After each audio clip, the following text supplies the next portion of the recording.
다시 한번 볼게요. 오늘 국회에 보고된 이틀 뒤면 탄핵안이 올라간 이 인물 3명 가운데 아까는 뭐 서울중앙지검장 중심으로 봤다면 여기 또 한 명 최재현 반부패수사 2부장이 있습니다. 최 부장검사는 사실은 돈봉투, 최 차장검사죠. 돈봉투 수수 의혹을 총괄하는 검사인데 오늘 민주당 주도로요. 정당법 위반 혐의 범죄에 대한 그러니까 돈봉투 사건과 관련된 공소시효를 6개월로 줄이는 법안이 발의된 것 같습니다.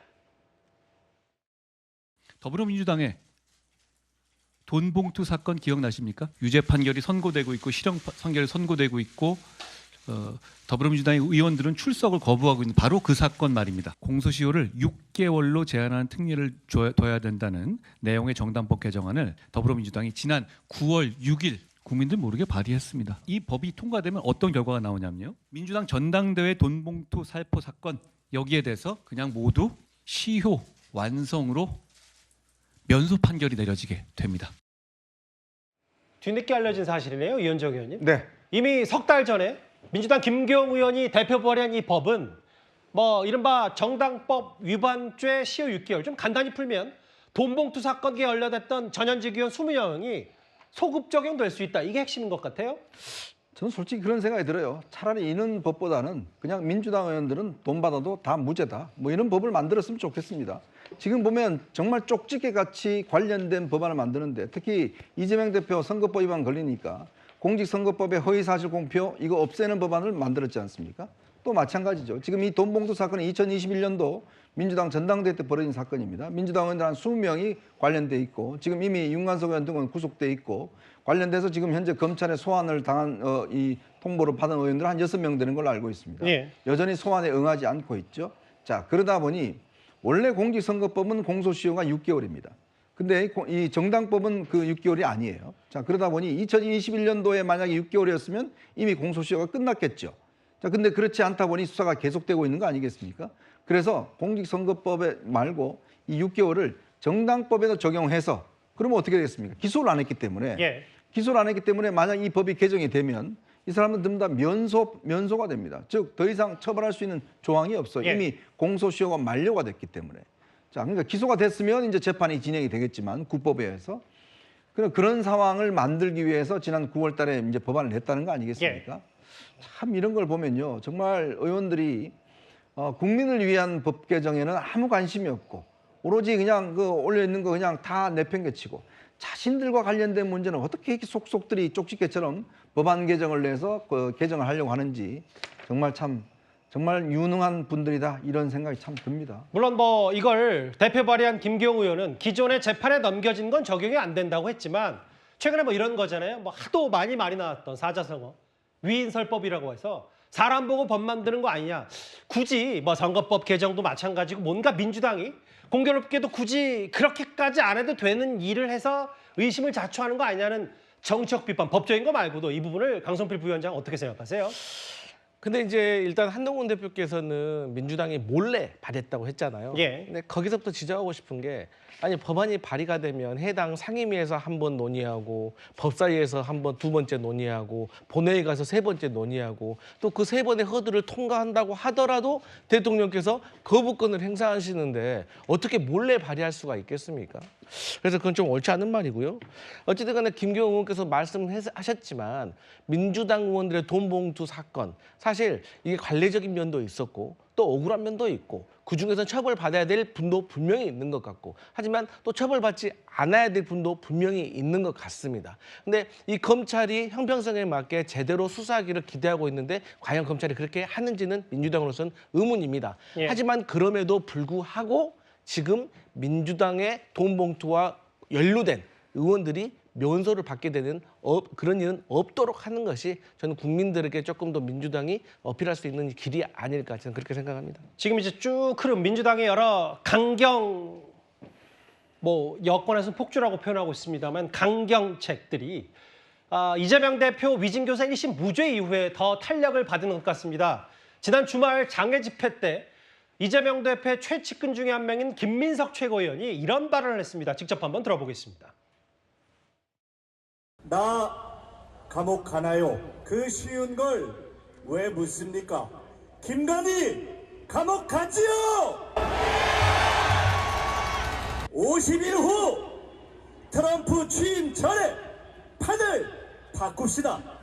성탄절엔 주술 정권 퇴치를 노래하고 송년회엔 10명만 모여도 시국선언을 하고 트럼프에겐 평화로 노벨상을 구원합시다. 25주 6개월 안에 승부를 냅시다. 이재명 대표 이제 사법 관련한 재판 얘기가 1승 1패다 뭐 이런 얘기 많이 하잖아요. 이 상황에서 사법 리스크 계속 안고 가지는 않을 거다. 또는 그 1승을 여세 삼아서 본인들이 생각하는 뭐 조기 대선 그거 해야 사법 리스크 없어지는 거잖아요. 예. 그 633에 이제 33 더하면 6이니까 아마 그 안에 해서 11월 15일 날 있었던 선거법 재판 징역 1년, 집행유예 2년 그 선고가 대법원까지 안 나도록 거기에 이제 집중한다. 이현정 의원님, 그 네. 이재명 대표 사법 리스크 재판 5개 중에 사실은 다른 거 다 차쳐서라도 공직선거법 위반 1심 유죄, 징역 1년에 집행유예 2년 이것만 대법원 확정되면 이재명 대표 선거 못 나가니까 그 안에 아예 이제 525라고 해서 이런 구호를 만든다. 글쎄 이게 현실성이 있는 얘기입니까?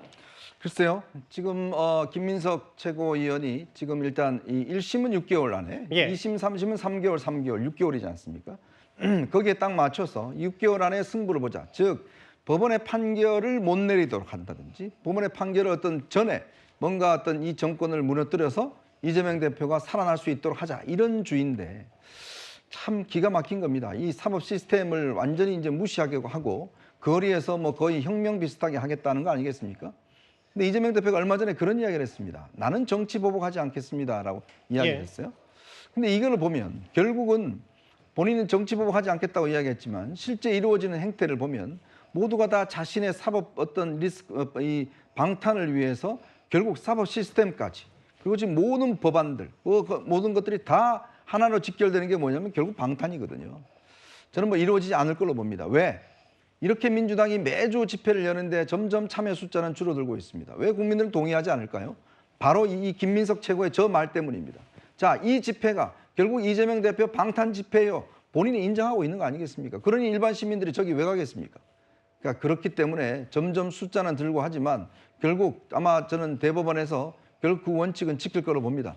결국 그 사법부의 시간은 이미 시계는 가고 있다. 저렇게 거리에서 아무리 시위를 해봤자 그 시계를 멈출 수는 없을 것이다. 저는 그렇게 보고 있습니다. 근데 이제 뭐 방탄을 위한 뭐 장애 집회, 퇴진 집회 아니냐라고 했는데 성춘부장 저는 아까 이현정 의원께 현실성이라는 단어 석자를 꺼내드린 이유가 뭐냐면 2년 임기 단축이 개헌을 추진하는 거고 조기 대선도 민주당이 아무리 거대 야당이라도 민주당만 추진해서 될 일은 아니고 이게 실제로 현실 가능한 일인지에 대해서 마냥 구호만 있는 거 아니야? 민주당에 무슨 뭐 어떤 또 다른 속내와 꿍꿍이가 있는 건지 어떻게 보세요? 아니요, 꿍꿍이가 있을 수 없죠. 예. 현실적으로 불가능합니다. 예. 우리가 민주당만 원한다고 해서 할 수 있는 게 아니죠. 저희가 사실 장애 집회에서 김민석 최고 정확히 어떤 목적을 갖고 6개월을 말씀하시는지 모르겠지만 예. 장애 집회의 저희 영순위 목적은 계속해서 김건희 여사 특검법 추진이라고 했습니다. 예. 그러니까 계속 김건희 여사 특검법을 추진해서 특검 활동해서 김건희 여사와 관련된 의혹을 말끔히 떨쳐내는 저는 그런 거를 최대한 6개월 안에 좀 끝내자. 그런 것이 밝혀지면 사실 김건희 여사 특검법을 추진한다고 한들 예. 거기서 그거에 대해서 유무죄를 밝혀내는 것은 또 민주당이 하는 게 아니죠. 그거에 대한 재판부의 판결이 있어야 되는 것이고요. 그것과 관련돼서 뭐 윤석열 대통령의 혹시나 연관성이나 의혹이나 법 위반이 나타나더라도 그것과 관련돼서 탄핵에 대한 결정을 혹시나 하더라도 결국 재판관들의 판결입니다. 그렇기 때문에 민주당의 의도대로 뭔가 착착착 뭐 6개월 안에 모든 걸 진행할 수 있다? 저희가 생각하더라도 그건 불가능한 것이고요. 그렇기 때문에 지금 그 장외투쟁을 하고 있지만 이거에 대해서 우리가 말한 영순위 목표인 김건희 여사 특검법, 김건희 여사와 관련된 의혹들을 최대한 그 기간 안에 떨쳐내자. 좀 이쪽으로 바라봐 주시는 게 왜냐면 이재명 대표의 말씀하신 것처럼 재판도 아까 633 뭐 어떻게 될지 모른다고 하셨잖아요. 예. 그런 것도 마찬가지로 지켜졌을 때는 또 우리가 원하는 대로 안 될 수도 있는 거기 때문에 그거는 너무 우리의 민주당의 외침을 너무 다 계략적으로 보는 것 같다. 알겠습니다. 너무 과다는 말씀드리고 싶습니다. 다만 뭐 세 번째, 네 번째 장애 집회 동력들이 시민들이 모이는 것들이 좀 예전보다 동력이 떨어진 건 명분이 좀 약해서 아니냐 뭐 이런 지적도 이제 동시에 나오는 모양이니까 첫 번째 이슈 평검사들의 집단 반발과 함께 오늘 헌정사상 초유의 탄핵안 감사원장과 서울중앙지검장에 대한 탄핵안이 국회에 보고됐습니다. 첫 번째 이슈는 여기까지고요.